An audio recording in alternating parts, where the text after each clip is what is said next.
Hi everybody, this is Alchemist2 and I'm back again with another book review.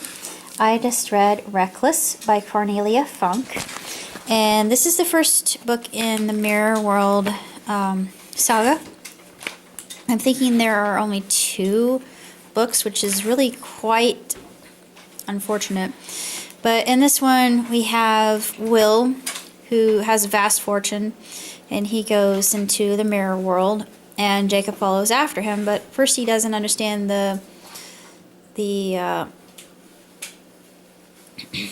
method of actually bypassing the obsidian mirror and entering into Mirrorworld. And of course the sentence itself gives him the key, and this is: the mirror will only open for he who cannot see himself. And at first he thinks, well, that's very cryptic. But eventually he's able to get entry, and it's absolutely sensational.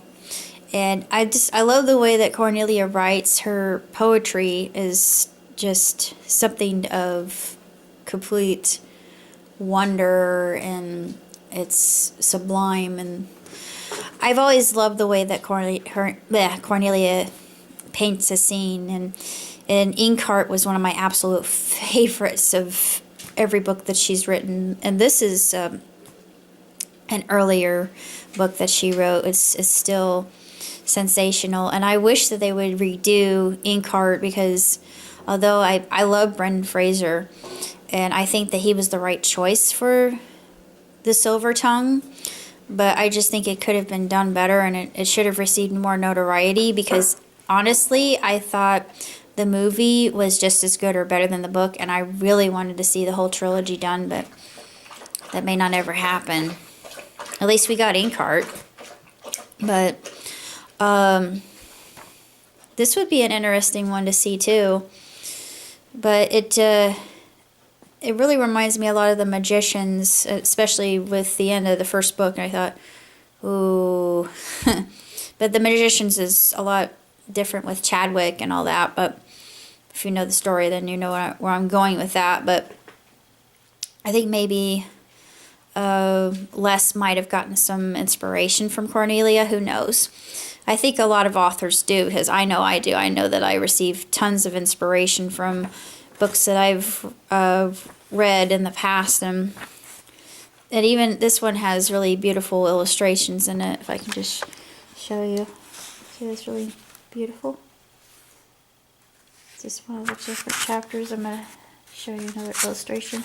I didn't want to give anything away. Yeah, this is another one. Look how creepy that is. It's just a dark fairy tale. I like dark fairy tales every so often. It's definitely worth reading. If you're a fan of Cornelia and you've never heard of Reckless, then I definitely recommend it. And I did it backwards. I actually read Fearless before I read Reckless. Fearless happens after Reckless. Reckless needs to be read first. And I read it and I thought, well, yeah, that makes sense. You have to have every story has a beginning. Just like the Chronicles of Narnia did with the Magician's Nephew, and a lot of people forget that, but